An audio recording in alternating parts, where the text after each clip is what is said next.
In this video, I'm going to discuss the first 4 stories in the anthology Thieves World, which is the first book in a 12-book series of fantasy stories that all take place in a shared setting developed by many different authors.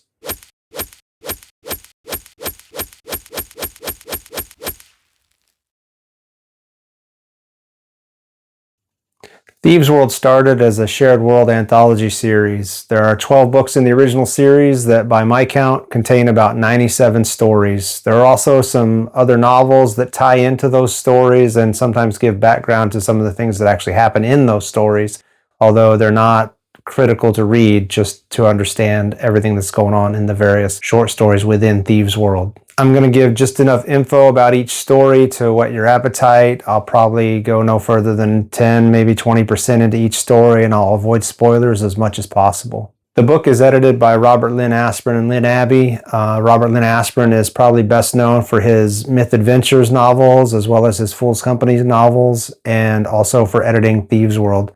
Lynn Abbey has contributed stories to various shared worlds such as Thieves World, Heroes in Hell, and another one called Merovingian Nights. She's also somewhat known for writing some novels that tie into the Dungeons & Dragons franchises. There's an editor's note at the beginning of the book, and it's kind of important to read this. It basically prepares the reader for the fact that there may be inconsistencies between one story and the next, because many different authors are writing these things, and many different characters may see things different ways, even though they're the same set of events. The main reason for this was to allow the authors to use each other's characters in this shared setting without having to know the exact meticulous details of everything that's happening to that character in other stories. It also allowed the authors to write stories at the same time so that there wasn't such a huge delay in development while everything was checked and cross-checked, and then it would take forever and be a nightmare for the editors to get the books out.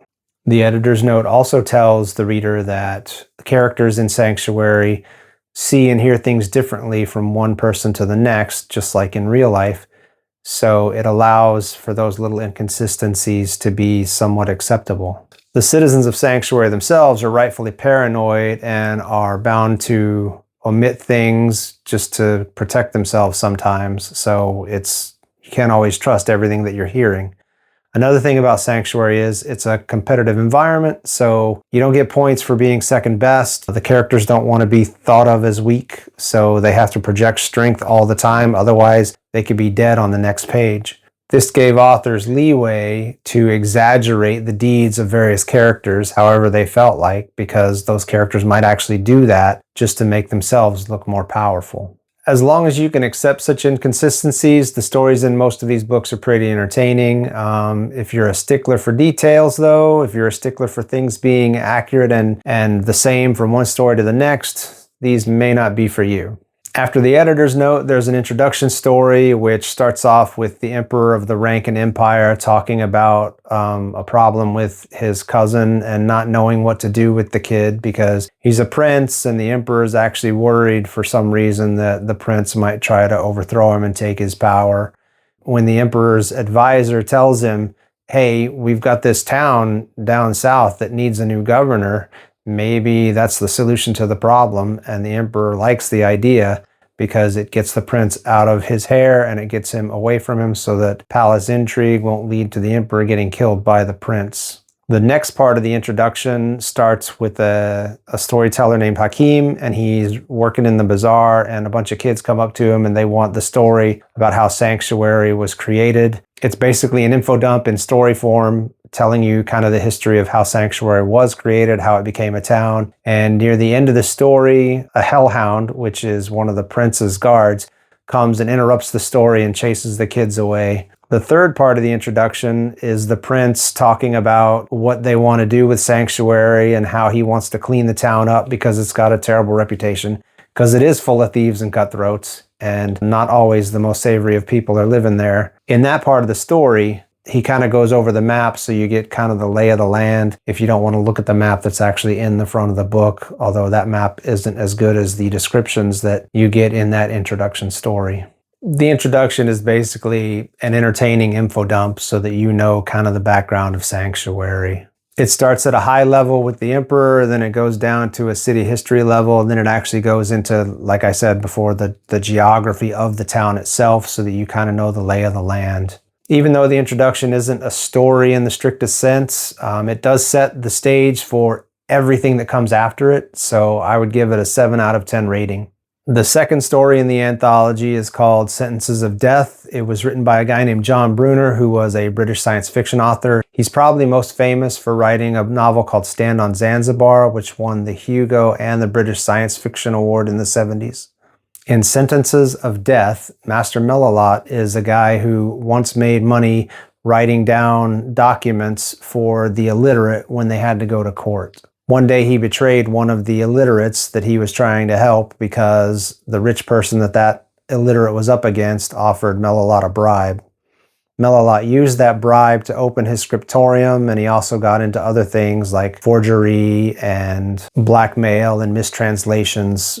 Jarvina is a girl who came from a forgotten village named Holt, and she works for Melilot doing translations and any other odd jobs that he has whenever she doesn't have translation work that needs to be done. She dreams of revenge against the people that messed up her village and killed her family. A watch captain named Gofflin comes to Melilot's with a magically ensorcelled scroll that he wants translated, and they're not sure they can translate it, but they cook up a plot to pretend that they can, just so they can see how badly the scroll's real owner wants it, because Gofflin actually stole it from someone else. The story has a lot of basic fantasy tropes: a double-dealing merchant, a woman that wants revenge for her village being destroyed, an overbearing commander that nobody likes, and a pretty powerful wizard even gets into the mix. Jarvina is actually a pretty strong character. She has a lot of agency over her life, and she kind of takes charge of things, even when people think they're manipulating her to their own designs. She's actually more in charge than they realize. The intrigue in the story is pretty easy to follow. I think Sentences of Death is a pretty strong opening to the whole Thieves World setting, if you will. I'm going to rate this one a 7 out of 10.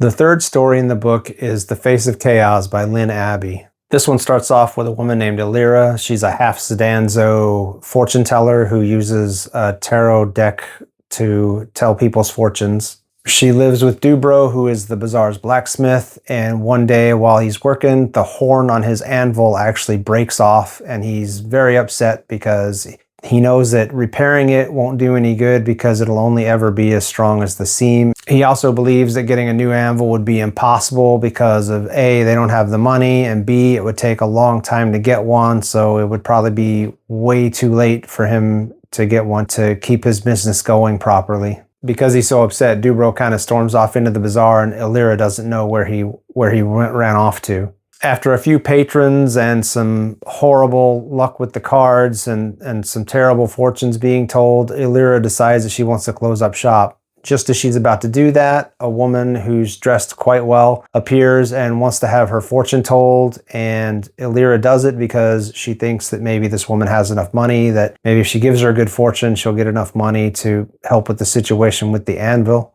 When she does the reading, she sees malice and death, and she tells the woman that she needs to not go to priests for the answer because there was something about the vision that told her priests would not be willing to help this woman.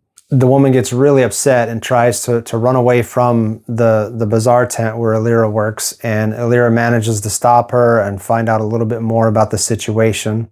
And in the process of finding out more, she actually thinks maybe there's a solution in the whole mix that will help solve their anvil problem. Similar to Sentences of Death, this story has a strong female lead. She's conflicted about her heritage and what it means because she's only half Sedanzo, but she uses that to her advantage whenever possible, and she doesn't take a woe is me attitude. It also helps that the man she lives with is the bazaar blacksmith, so he's a big, strong guy that can probably take care of any physical problems that come their way, including chasing off troublemakers. The story was well written, and I would rate it an 8 out of 10. Everything isn't what it seems to be, and the ending leaves some room for interpretation on what might actually happen in future events that might end up being related to this actual story itself.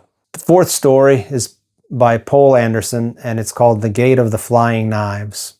Poul Anderson is one of the luminaries of science fiction, so he's written dozens and dozens of books. He's won the Hugo and the Nebula multiple times, so I expected a pretty good story out of this one.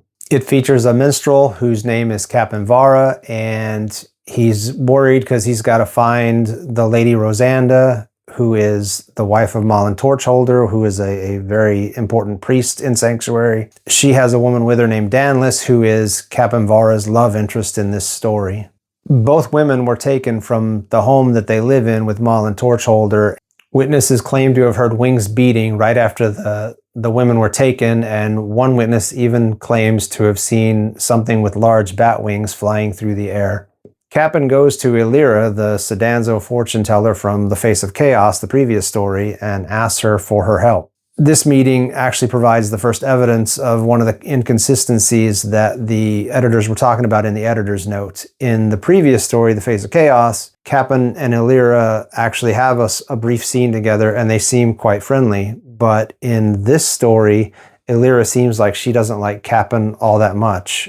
It's inconsistent from that story to this story, so that's why the editor's note was in there in the first place.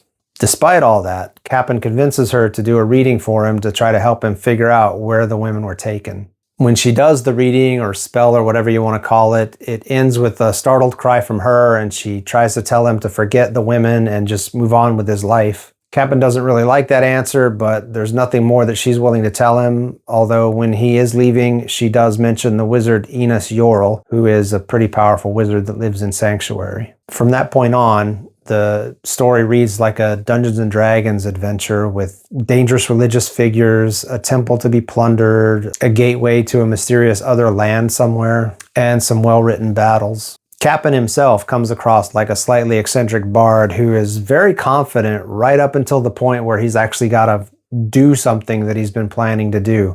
Once it gets to the point where he's actually got to take action, he starts to get real hesitant for some reason. The love interest, Danless, actually comes across as a really strong female lead in this story, and she actually seems almost stronger than Cap'n, stronger-willed at least, because she takes charge of the situation at one point and gets things going. A couple scenes in this story happen in a tavern called the Vulgar Unicorn, which is actually part of the title of the second book in the Thieves World anthologies. It's called Tales from the Vulgar Unicorn. Now, I don't have a bunch of Hugo and Nebula awards, so I really hate second-guessing Poul Anderson, but I thought the story probably could have started a lot closer to the action than it did, and some of the scenes that seemed a little bit superfluous probably could have been taken out to make it a little bit of a tighter story. Because of that, I would probably rate this about a 6 out of 10. So that does it for the introduction and the first 3 stories in the very first Thieves World anthology, which is called Thieves World.